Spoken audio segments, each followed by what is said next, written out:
happening? Corey Wong here with the brand new Wong Notes podcast. We have a sick first season. We have current and future legends of the guitar. Some of my heroes. Smash that subscribe button. Hit it, baby. Peace.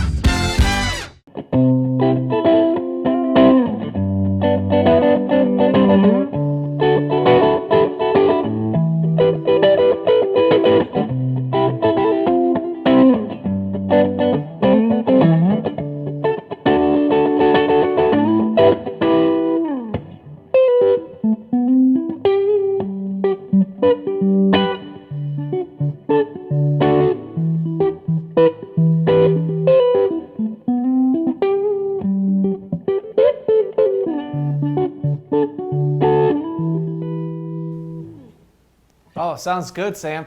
Hey everyone, this is Chris Keys for Premier Guitar. We're hanging out. Well, I'm hanging out in Nashville, Tennessee. Sam's hanging out in Los Angeles. Sam, how you doing? Yep, I'm good. It's like 100 degrees here, but trying to stay cold. So stay cool. Yeah, doing good. Air conditioner's running probably constantly. Yeah, it's I think we're racking up a bill, but gotta stay cold, man. Yeah. Well, Sam has joined us from Los Angeles, and he is part of Mount Joy. Him and Matt started this band years ago, and I think that's a good point to start. I know you've told the story probably countless times, and at some point you're going to be tired about it. I was tired about telling it, but I think it's worth noting that you and Matt had, joined forces early on in your guys' life in Philadelphia, always been collaborating, and then things kind of, you went down a normal life path, and then things kind of happened. So tell our viewers about how that unfolded. Yeah, it's a weird, long story, but pretty much Matt and I went to high school together outside of Philadelphia. We played music together, we wrote songs together, and then we each kind of went to college in separate cities. We would send each other, recordings and things. And then, long story short, I went to law school. I didn't know what I was doing. And then after law school, I was a lawyer. I wasn't really into it, so I moved to LA. I don't really know why. And Matt was out here, actually in law school at the time. So pretty much whenever we had free time, I didn't know anyone here. He didn't really know anyone here. He moved here with his girlfriend at the time. And so we pretty much just started playing songs after work, after school, kind of like it was high school all over again. Except, we kind of, at some point, were like, hey, these are good songs. Like, people would enjoy these songs. At least I thought. Yeah. And Matt thought too, obviously. But so we ended up, putting a few of the songs on Spotify, and the one song Astrovan did really well. And at that point, it was like, you can either continue doing what you're doing or go with music. Was that a hard decision or a conversation you guys had to have, or was it pretty obvious? So I had moved back to Philly. I had done a thing where I was dating a girl, and she was like, "You're a lawyer. Why are you in LA? Like, what are you doing with your life?"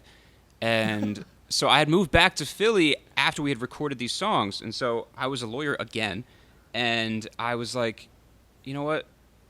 I don't want to do this anymore. I never wanted to be a lawyer. We have these songs. People are enjoying them, and I remember Matt calling me, being like, "Hey, like, people are digging these songs. Like, do you want to do this with me? Like, do you want to keep doing what you're doing?" And I was like, there was no second of thinking. I was like, of course, like, let's do this. Like, why? Yeah.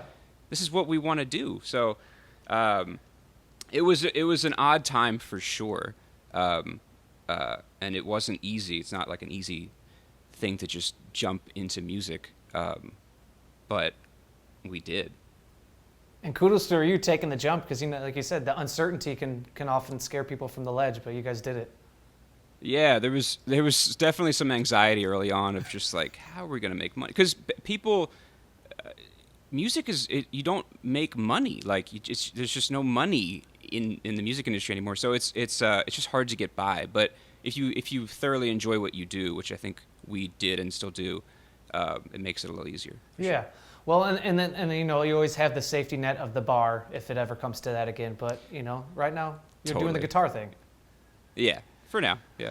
Well, talk to me about that beautiful sunburst machine you have in your hands. Yeah. So this is a 1969 Fender Jaguar. I've had it for 15 years, 10, 15 years. Oh, wow. It's pretty beat up, but I kind of like that because I just am clumsy and I drop things all the time. So anything that's like pristine or new, I steer away from. Like a nice brand new car, I don't do that. I drive like a beat up Jeep, just because if I hit something, like, okay. Yeah. But same with this. Like, it's pretty dinged up. It's pretty road worn. But it's my baby, and this is pretty much the guitar. I mean, this is the guitar I've used on every recording that we've ever done. And I've played other Jaguars. They're great, but there's something about this one for me.